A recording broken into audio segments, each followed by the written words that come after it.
Well, thank you, everybody, and glad you could join us. Welcome today to the Westwood U.S. Value First Quarter Update for First Quarter of 24. Today, our U.S. Value portfolio team will review the first quarter of 2024 from a macro perspective, provide a little bit of insight on what's driving the markets, and share their economic outlook that drives the stock selection process. We will then shine a spotlight on the technology sector, where we will discuss the topic that's on everyone's mind these days: artificial intelligence.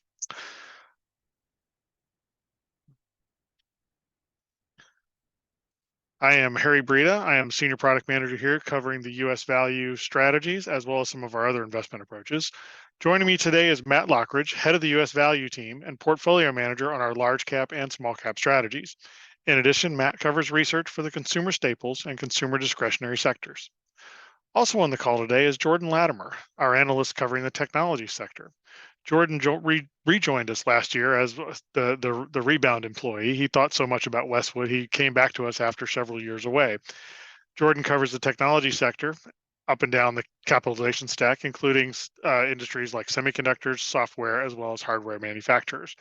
We're excited to have them both here today. For today's presentation, first, Matt will provide an overview of the economy and the stock market, and then share our perspective on what's happening and what's driving stock market returns. He'll also share with you the US value economic framework, which takes several economic variables and puts them into a structure that the entire team uses as the beginning of fundamental analysis. The framework ensures the team shares a common baseline for things like interest rates, commodity prices, manufacturing output, as well as economic growth indicators. Next, we'll turn to Jordan, who is our technology analyst, is on that bleeding edge, so to speak, in helping the investment team understand artificial intelligence and the investment implications. Jordan is a pretty regular contributor to the morning investment meetings, helping the team understand how AI works, how companies are using AI in their day-to-day business, and how companies are trying to monetize and use AI to improve revenue and earnings. While we're here, let me give you a quick refresher on what we do here at Westwood. Our US value team seeks to identify companies at the intersection of quality and value, with our fundamental analysis as the key part of our investment process. For more than 4 decades as an investment management firm, we have focused on value investing, managing portfolios across the capitalization spectrum. Our team of 11 investment professionals are research analysts first, as well as portfolio managers, organized by industry rather than market capitalization. Our approach to value is to find companies at the intersection of quality and value, companies that are undervalued and mispriced, quality businesses with the potential for attractive future returns. Just a couple of housekeeping reminders. This webinar is being recorded. We will be able to send a link to the video along with slides by email to all who registered for the call. We will also leave time at the end for questions, so please use the Q&A box at the bottom of your screen. Again, the Q&A button is at the bottom of your screen. Click on it to ask questions directly to our presenters. We will do our best to get to everyone's questions. And with that, I will turn it over to Matt for our first quarter overview. All right. Thanks, Harry, and thanks everyone for joining us today. So I'll just start with a very quick refresher of performance for the first quarter, then get into some market dynamics we find particularly interesting before I turn it to Jordan. So for the first quarter, obviously, as we all know, a very strong period for equities. Growth outperformed value, large outperformed small. We're continuing to see earnings growth a bit better in the larger end of the market cap spectrum, which drove that relative performance. From a sector standpoint, as you see here, communication services was the leading sector. That was really some of the internet names driving the performance there. Energy was also very strong, given the roughly 16% increase in crude oil during the period. On the flip side, you see real estate, utilities were the laggards. These more bond proxy areas were weighed down by the increase in interest rates. We had the 10-year, for example, go from about 387 up to 420 in the period. On the next slide, we get into really attribution at a market level. You can see the S&P 500 index at the top, and we've split this by changes in future earnings expectations and also then valuation expansion. And you can see each area by sector. The S&P overall, it was a good balance between an increase in earnings expectations and valuation expansion. But you can see at the bottom, the multiple contraction that the real estate sector had. Again, that interest rate sensitivity I referenced earlier. Interestingly, energy was the only sector where we saw a reduction in earnings estimates. The street was really slow to incorporate the move in the commodity price into their future expectations, but obviously the market sees through this, and we saw multiple expansion there driving the performance in the sector because we know that cash flow is coming. On the next slide, one dynamic we found particularly interesting is how the market continues to bid up really the most volatile businesses. If you think back to the bottom in COVID, really at the first quarter of 2020, the market has doubled since then. And so with such strong returns, it's normal that some of the most volatile businesses would lead when you're generating 20% type annual returns.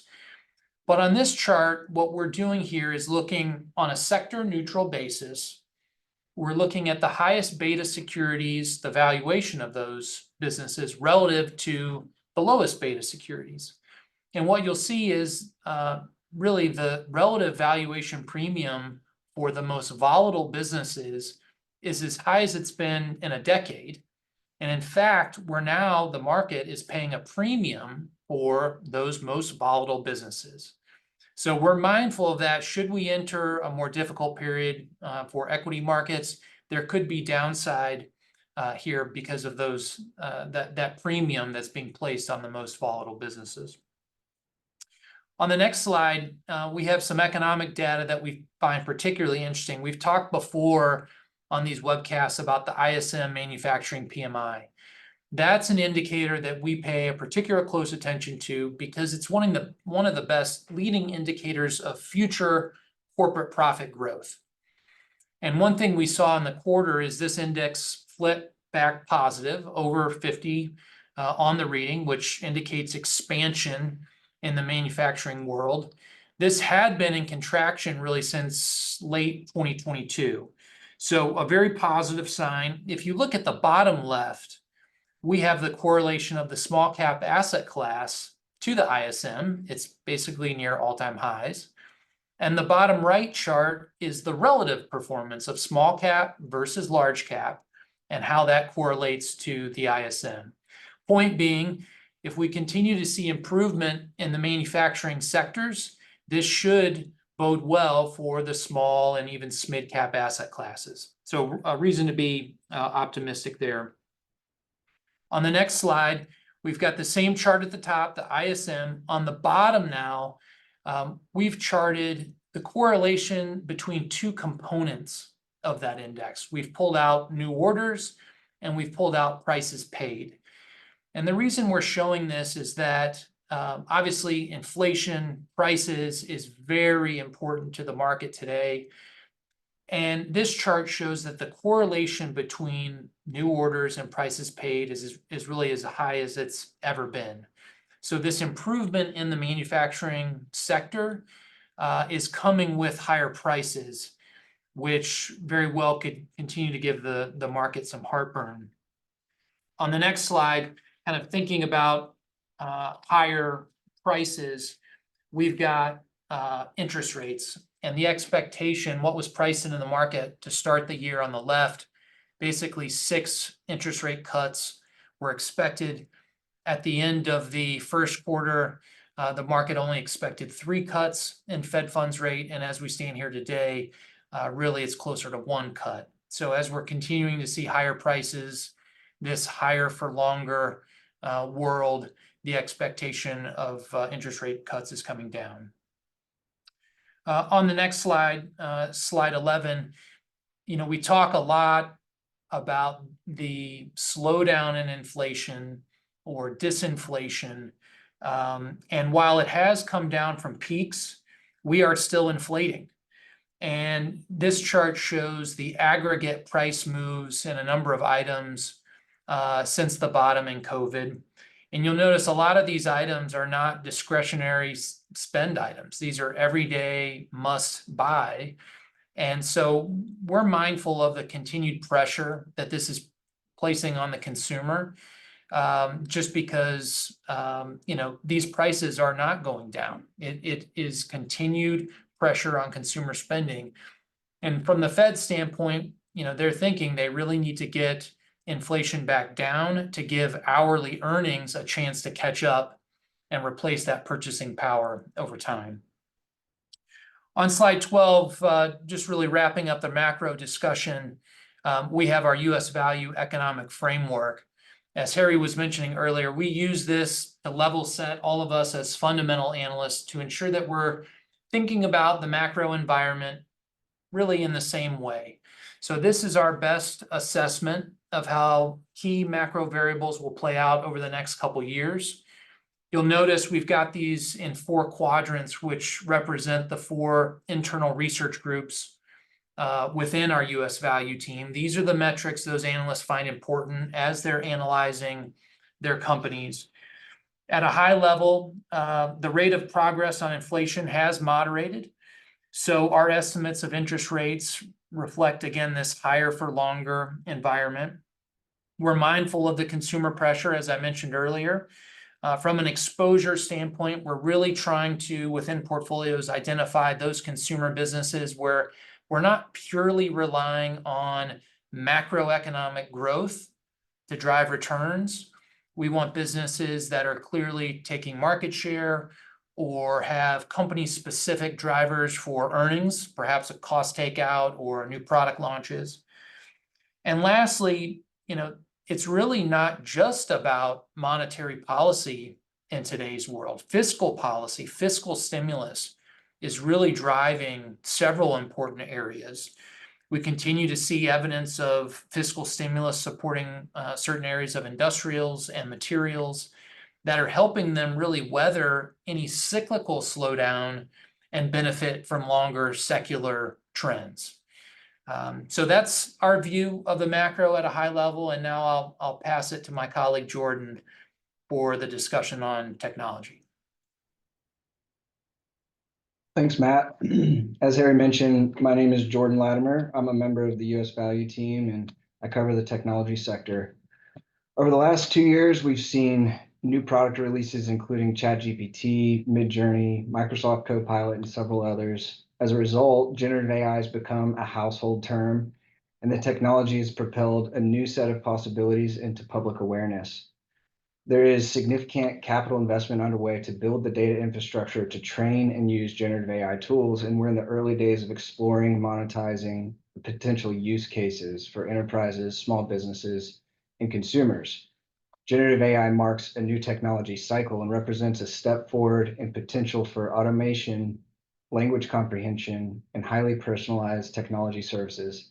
Today, we're going to tackle the topic of artificial intelligence. We're going to answer what exactly is artificial intelligence, how is Gen AI different from traditional AI, and importantly, what are the implications of this technology as we see it today, and how are companies using it?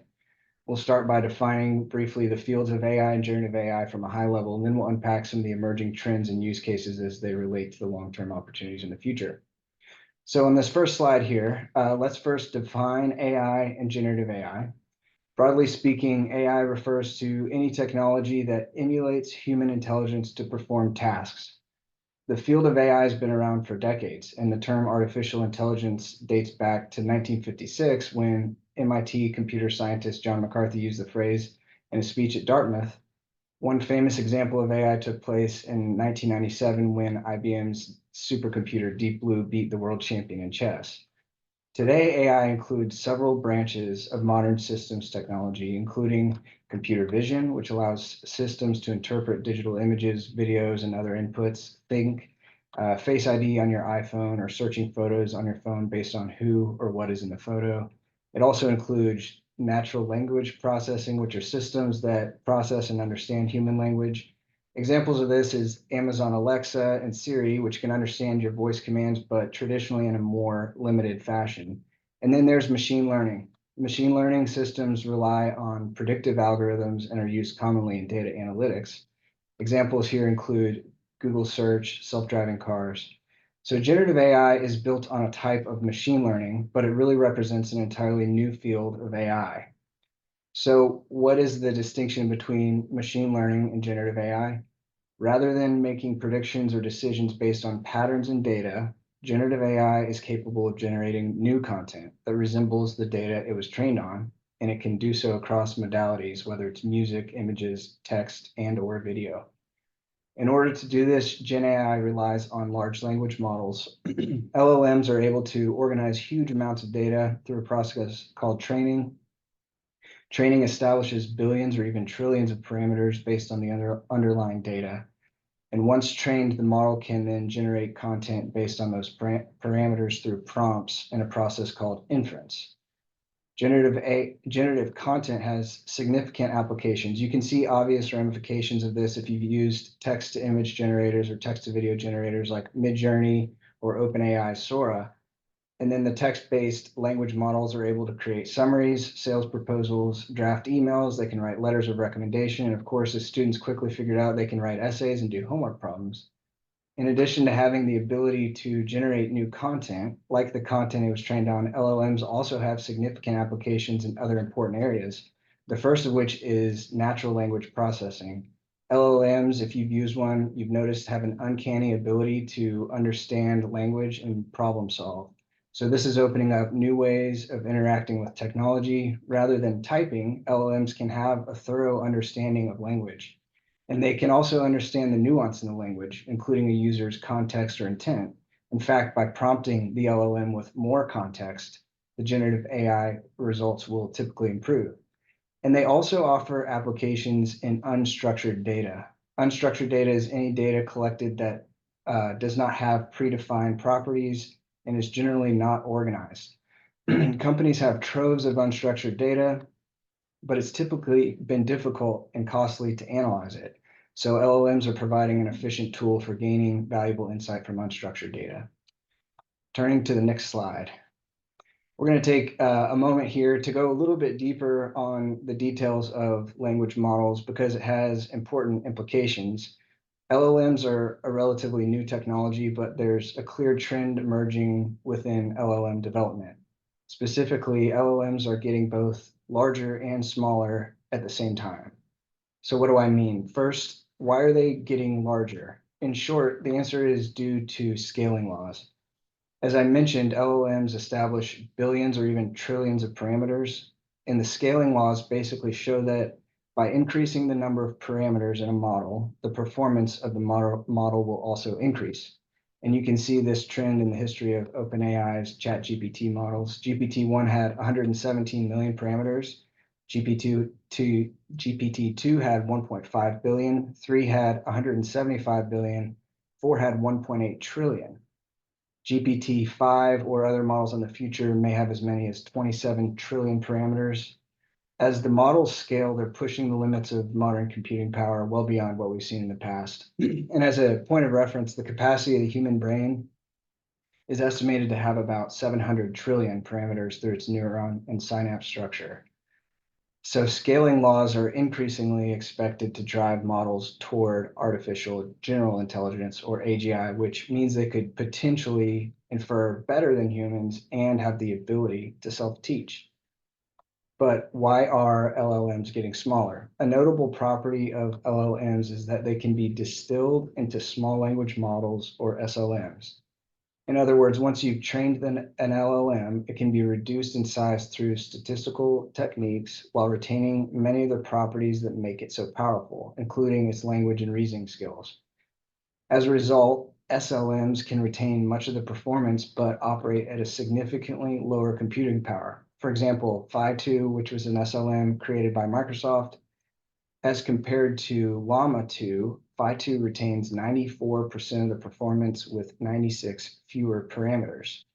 It's still early days with small language models, but the results are extremely promising. And as we track industry and sector trends as a team, the emergence of small language models has been a regular point of discussion for us with the US Value team in our morning meetings, as well as our research groups. We really expect the small language models will drive significant value over time based on how consumers and enterprises use devices at the edge.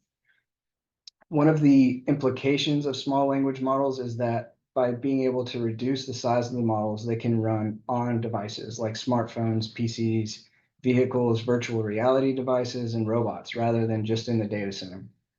Over time, this will open up significant new commercial opportunities because SLMs solve a few important challenges facing LLMs today.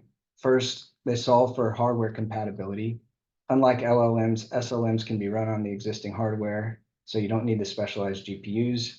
Second, they solve for latency because they don't have to process in the data center. The latency issues are reduced, which improves the user experience.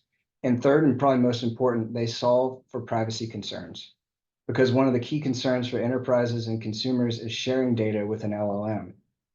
With SLMs, data can remain on the device, allowing users to keep their personal or corporate data private. Turning to the next slide. So what are the implications of LLMs getting larger? As I mentioned, scaling laws are a key force behind increasing the performance of LLMs. We're seeing high levels of investment by the large cloud operators, including Microsoft, Google, AWS, Meta, to build larger and larger models, effectively pushing these scaling laws in modern computing scale to its limits. This is why we see on the chart on the right, CapEx by cloud providers growing at 15% CAGR and are expected to more than double 2019 levels by 2026.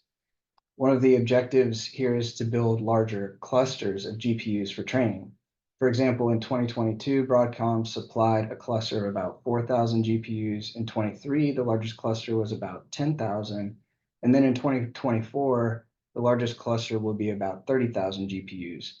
Longer term, there's been discussion of building clusters as large as 1 million GPUs. This trend is driving demand, obviously, for GPU semiconductors like those provided by NVIDIA and AMD, as well as custom accelerators provided by Broadcom and Marvell.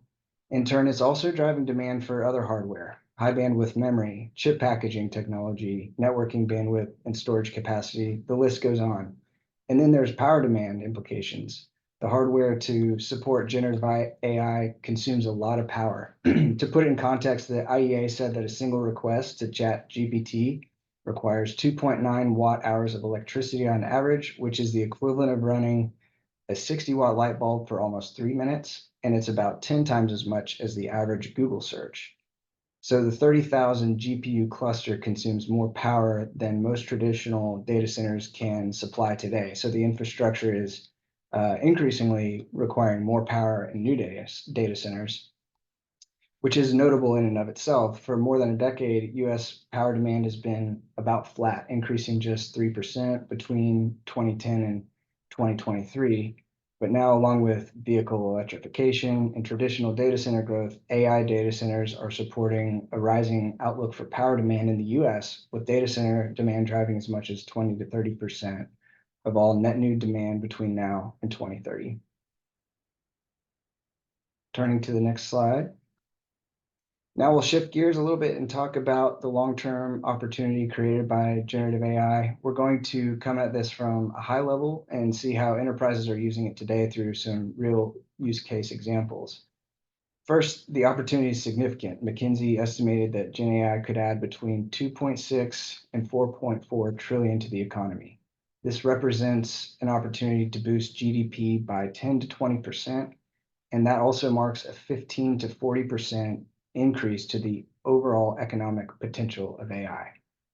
How did McKinsey approach this? They worked with over 100 experts to identify 63 specific generative AI use cases across 16 business functions, and they defined use cases as a targeted application of Gen AI to a specific business challenges, resulting in measurable outcomes. So the calculation here doesn't include general worker productivity gains, which would add another 20 to 30% of economic value on top of this. This economic potential is one reason why companies have moved so quickly to pilot generative AI in their businesses. Gen AI is, in effect, accelerating the adoption curve of using artificial intelligence. It bears mentioning that while the economic potential of AI is significant, our approach to AI remains grounded in our time-tested investment process. We remain focused on investing in quality businesses with sustainable competitive advantages, trading at attractive valuations. Our approach to Gen AI is no different than how we approach advanced or emerging technology and what we consider the risks and opportunities created by Gen AI within our reward and risk framework and our downside discipline. Turning to the next slide. So how are enterprises using Gen AI today? Today, most of the popular use cases are either focused on internal productivity or they're routed through a human before getting to a customer. In a recent poll conducted by Andreessen, where they interviewed more than 70 enterprise experts, they found that 62% of enterprises are willing to use LLMs for text summarization. This is probably the lowest hanging fruit for most companies, and you can see how easily it can record meetings, read summarized transcripts, get up to speed quickly on a customer, prospect, etc. Another 60% are willing to use LLMs for enterprise knowledge management. Both of these use cases highlight the strength of LLMs and natural language. Gen AI can help employees retrieve internal knowledge by asking questions in the same way they might ask to a colleague or a manager. And the new customer service reps are seeing significant benefit here. Using Gen AI for summarization and knowledge management is leading companies also to consider their data strategies and how they can capture more insight from the growing amounts of unstructured data. Notably, as you move to the right in this chart, you begin to notice a trend. The enterprises are generally moving forward with internal use cases, and they're still willing to use them in several ways, but they remain more cautious about external facing ones. The two primary reported concerns about Gen AI are potential issues with hallucination and safety, and concerns related to public relations, particularly with sensitive customer sectors. Companies are keen to avoid mishaps like the one recently seen by Air Canada. What happened with Air Canada was following the loss of his grandmother, a customer named Jack Moffat was using the company's chatbot on the website to research flights. Through the bereavement policy, Air Canada offers reduced fares to customers if they need to travel due to an imminent death or a death in the family. So the AI chatbot told Jack that he could apply for the bereavement fares retroactively within 90 days by completing the ticket refund application form. So a very specific answer there. The only problem was that the company's policy read bereavement fares needed to be approved prior to booking. So the chatbot hallucinated and created a liability for the company. The airline argued they didn't need to honor the offer because it was not in their policy. Jack had a screenshot of the chatbot's response and easily won the small claim that he filed against Air Canada. While obviously this highlights the near-term concerns over hallucinations, we think that advances in the architectures like model of experts and better integration with systems will help Gen AI be used more in more external facing and enterprise automation use cases in the future. Turning to the next slide. A couple of examples of how businesses are using generative AI today. These examples are not necessarily companies we own in our strategies, but they represent examples touching on three important domains: consumer technology, software, and devices. The first example is in the consumer technology industry. It's Meta, formerly known as Facebook. A little bit of background on this. In 2021, Apple changed the iOS such that they limited the ability of apps to track user behavior. So that had an impact on Facebook and Instagram.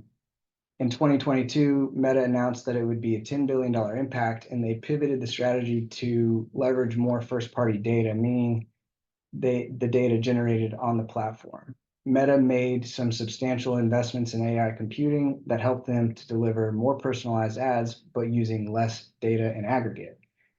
So the change to iOS led Meta to be an early adopter of LLMs for first-party data. Increasingly, they've been using it within their recommendation engines. Traditionally, Facebook would reference tens, hundreds of data points to select what content goes in the feed. Today, they're looking at billions of pieces of content and even more first-party data to determine what content and advertisements should be promoted, and it's driven higher engagement. Today, 30% of posts on Facebook are the result of LLMs and AI. A second example is in healthcare productivity. It's called the Clinical Digital Assistant. A leading software ERP worked with one of its healthcare provider customers to streamline a workflow. The physician or nurse will bring a tablet to the visit with the patient. The tablet includes an LLM that processes voice and provides screen-based assistance that participates in the appointment. So the AI automates note-taking, and it also proposes next best actions such as prescriptions, scheduling labs, and follow-up appointments. The provider can use verbal prompts to bring up records and therefore spend more time with the patient. And while the physician is still in the loop, the system also integrates into the customer's electronic health records and ERP systems. And then a final compelling example relates to mobile devices. Actually, there are dozens of potential use cases and devices. One of them is real-time translation. So small language models enable low latency real-time translation on device. You can see this to some extent already if you've used Google Lens, which is available on the Google app. It provides real-time translation by using computer vision so you can read text and signage in real time. In the future, it'll also extend to voice-based interactions, phone calls, or in-person conversations. And when combined with something like OpenAI's recently released voice engine, you'll soon be able to have real-time cross-lingual conversations with someone in their native tongue through your mobile device. Another use case is agents on mobile devices. A recent blog post by Bill Gates was titled, "AI is about to completely change how you use computers." In the blog post, Gates describes the personal assistant or agent. Language models will enable your devices to understand you and know you much better. I'll quote Gates here. He says, "Imagine that you want to plan a trip. A travel bot will identify hotels that fit your budget. An agent will know what time of year you'll be traveling, and based on its knowledge about whether you always like to try a new destination or like to return to the same place repeatedly, it will be able to suggest locations. When asked, it'll recommend things to do based on your interests and propensity for adventure, and it'll book reservations at the types of restaurants you would enjoy." And finally, there's tremendous health and potentially life-saving benefits. A recent Barron's article highlighted an interview with a medical director of business development at Mayo Clinic. He said the team at Mayo is using AI to find disease markers within ECGs, and they found that it's a powerful signal for all kinds of diseases, even well beyond what traditional ECGs are used for. They also detected signals for health and disease within a patient's voice. So especially when they analyze the voice trend over time. So peripheral health devices like the Apple Watch already collect data, step counts, heart rate, etc. And when paired with a large language model, these devices could privately within a consented ecosystem feed and analyze your data to improve health and identify disease. And with that, I'll pass it back to you, Harry. Thank you, Jordan. That was detailed. I think it's interesting to see the many different applications of these things from uh, across the board. It's not just in technology, but it's in other places such as consumer stocks as well as or consumer companies as well as in healthcare and other places. So very, very detailed. Good stuff. So again, I wanted to remind everyone, if you have a question, please use the Q&A button at the bottom of your screen. We will get to the questions in order as they answer. So appreciate the question. First of all, let's go. We have a question that came to us during the show earlier.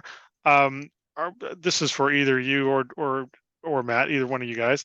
How are we looking at companies and their AI adoption as a metric within our analysis process, fundamental analysis of the underlying companies? Or is it a factor in how we look at underlying companies, or is it just another element as we look at our analysis? I'm happy to jump in on that one. Our approach to investing in Gen AI is no different than our approach to investing in any advanced technology. We remain focused on investing in quality businesses with sustainable competitive advantages that are trading at attractive valuations. So we include in our analysis the opportunity set created by generative AI, and we also include the disruption risks. And at a basic level, we marry those two between the risk-reward ratio. So our approach to Gen AI is really no different for any other advanced or emerging technology in how we consider the risks and opportunities. Very good. Very good. This question comes in from the field. It's kind of a open-ended question. We'll see how this applies to, if you can creatively think about how this would apply to some of the companies in our coverage. What do we think in terms of plagiarism when you think of generative AI for papers and articles that are published? Is that a thing that you guys think about in terms of in your analysis? The legal ramifications of AI are still very murky. There's some interesting legal questions that haven't yet been answered. One of those is related to copyright. And so to the extent that an AI model is trained on data, should the creators of that data be compensated in any way? So there are still, and there is not a real clear answer yet as it relates to the legal outcome there.